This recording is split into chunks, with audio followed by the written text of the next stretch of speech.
All right, happy daylight savings day today. You know what time it is. 10:30 is hydrogen fuel up time. Try to go later. It is a Sunday and hopefully not a line. Diamond Bar looks to be open. We're gonna head that direction. We have 14 miles left with AC, 14 miles. So I don't know if you noticed, but when you turn on the AC once it hits a lower mileage, it does a really good job conserving. But when you do it at a higher mileage, it doesn't. Just interesting observation. Let's check our apps, the fuel, and let's see if it's online. It should be. I checked it earlier and we are good. We're headed to Diamond Bar. Let's go. We are almost at the Diamond Bar station. This is a Air Product station. Then we're gonna take a right on Copley. Took local here. If you're coming from the highway off the 57, you're gonna get off Grand and then take a right and then immediate right and then a left on Copley. It is a Sunday night, so for sure the gates are gonna be closed. So we're gonna give our nice security man a visit.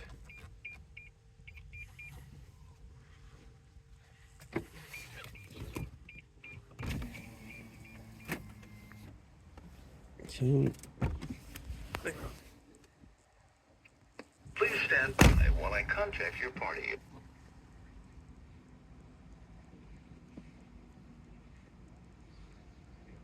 What's your first and last name? Access has been granted. Please enter.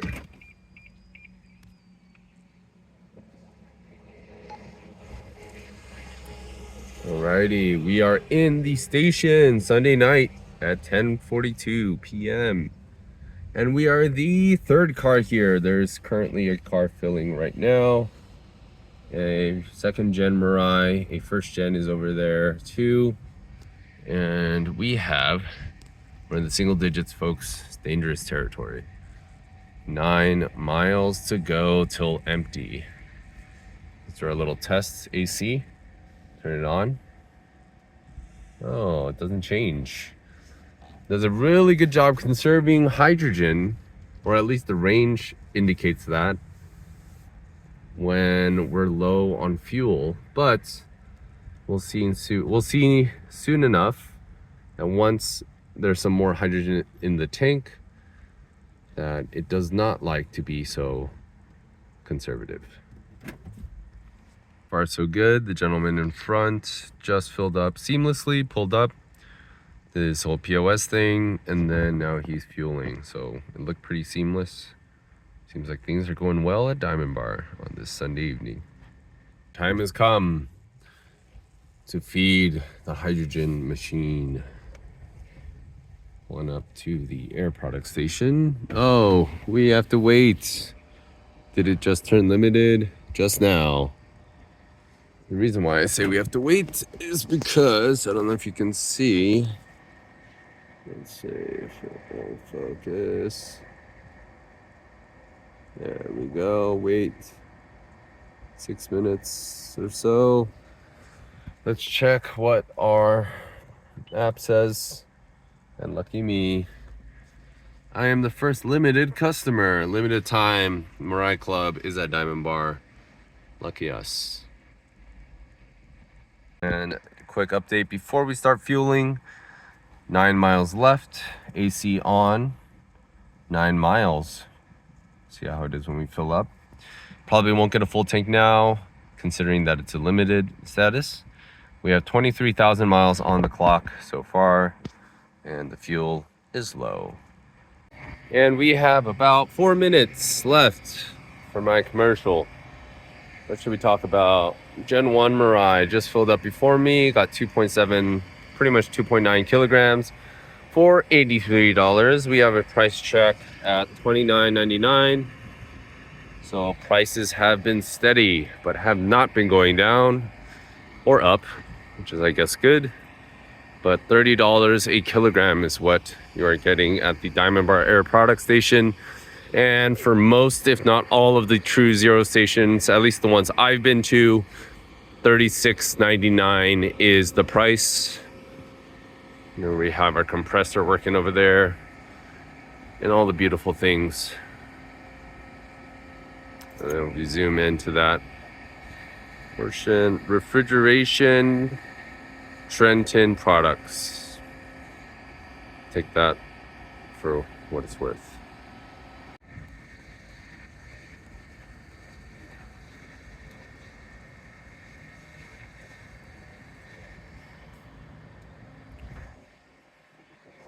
All right, are we done yet?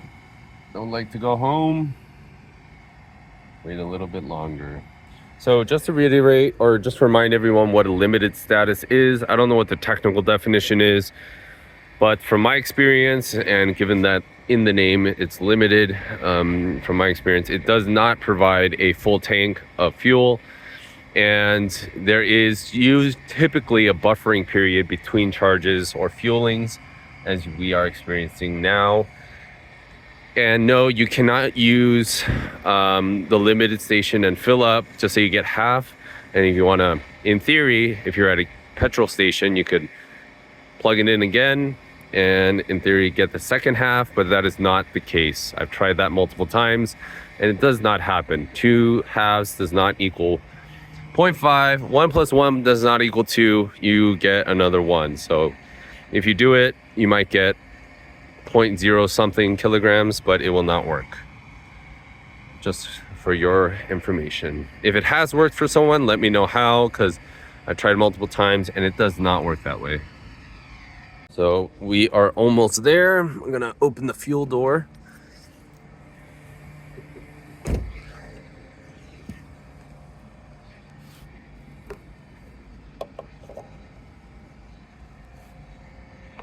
Let's give the nozzle a quick check as we're waiting on the last minute and a half.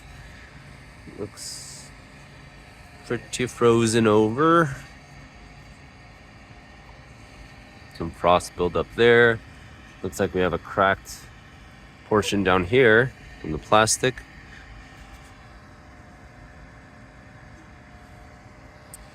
Yeah, you can see the ice buildup over there. See, get some more info on this. You can see that.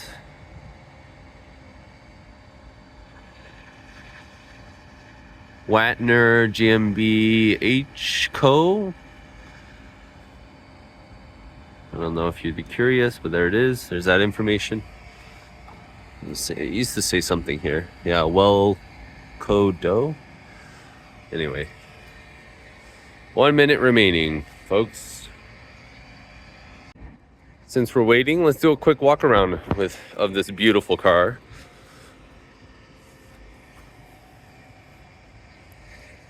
This is, again, for those that are new to the channel, this is a 2022 Toyota Mirai XLE, the base model, if you will, of the 2 trims. XLE being the lower one, and Limited being the higher one. The most notable difference between the XLE and the Limited, from what I can tell in the front for sure, are the turn signals. And I really want the Limited turn signals. They're LEDs all the way across versus the single bulb on the XLE. And then another way you could tell are the side mirrors, or the side mirrors. They do have, I think, like a additional camera system, but they do have a larger portion hanging down from there, usually black. And in the rear, in the center of the diffuser, you'll see a sensor there. We have 33 seconds remaining. 31. It's a close-up of the nozzle, and this is the sensor that reads transfers information between the nozzle and the car, or the car and the fueling system, to let the system know various sorts of information that are way too smart for me. We're almost there, folks. Hold tight. 18 seconds, 15 seconds. Let's get our Toyota fuel card ready. If you buy it new, we got it for 6 years or $15,000. I mentioned this multiple times, but at current prices of $30 or $37 a kilogram, and filling up roughly 3 or 4 times a month, that is not going to last you nowhere near 6 years. I forgot the math on it, but essentially I believe it was like 2.5, something like that, at that rate. But yeah, I need to do the math again and I'll get back to you. Cool. So it looks like it's down. Oh, never mind. We're good. That was a little scare for a second.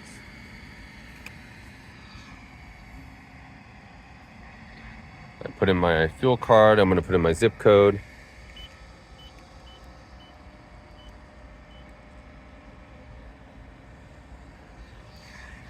All right, we're back. No receipt.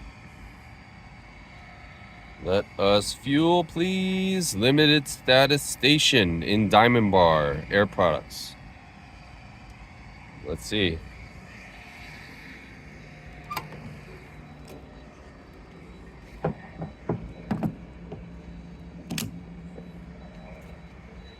So far, so good. 70. We're fueling, folks. See how the inside of this looks from the ball.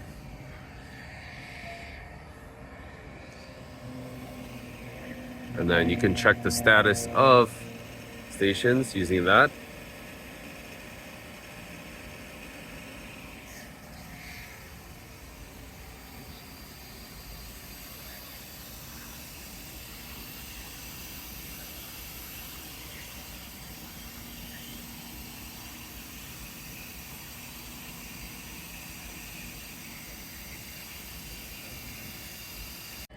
All done. We're gonna push in with the black, pull with the blue. Try to do one-handed. There we go.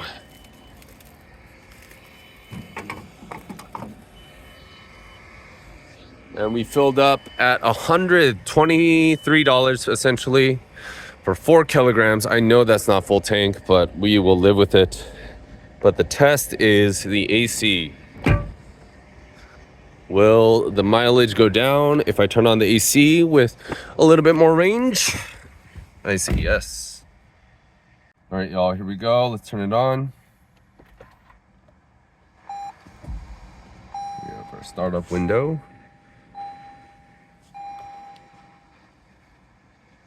And range 266. Filled about 3/4 tank, and I will turn on the AC now. I dropped, what was that? 266, 242. So that's 24 mile drop versus before was none. Very interesting. I'm assuming it just has to, it's weird to think that it's more, is it more efficient when it's lower hydrogen? Because it knows it's gonna have to be a little more conservative. Find that kind of strange. If you know the answer to that, let me know. But there we go. We'll conclude with this filling, and I'll continue on the financials of why we chose this car. Since I'm the only one here, let's just wrap up the video here. So the incentives, $17,000 off, $4,300 California state rebate, and $15,000 fuel card, which we're obviously using, and Toyota service and all that stuff. So I did calculate the insurance for the car before even considering purchasing, and at the address I used, it was about $100, a little over like $110 for full coverage and pretty good policy. Check your address for how much insurance is going to be. I said this again, I'll say it one more time. It varies drastically. The place we rent at, it's $180. Same exact policy, no tickets, no nothing, everything the same. So there is a huge difference. I didn't think it could be that big of a difference, but apparently it could. Anyway, I did the math roughly. At the time, I did some general projections. I don't claim to be some sort of genius financial analyst, but I did some general projections on accounting for depreciation. I knew it's a crazy market right now at the year of 2022. And essentially, if I could drive this car for three and a half years and sell the car. Oh, and sorry, I'm gonna reverse. 0% interest for 0 down was amazing. It's free money. Versus other interest rates, even if you had good credit, I believe they were around the 4% mark, 3-ish, which is still not pretty good, but 0%, music to my ears. But yes, anyway, what was I saying? Oh, when I did the math, I said the monthly payment for the car was about $707, something like that, which is a lot for sure. Nowhere close to monthly payments for like a Civic or something like that. However, you're not factoring in, if you're just simply looking at it from that standpoint, the fuel. How much is fuel? How much are you spending on fuel every month?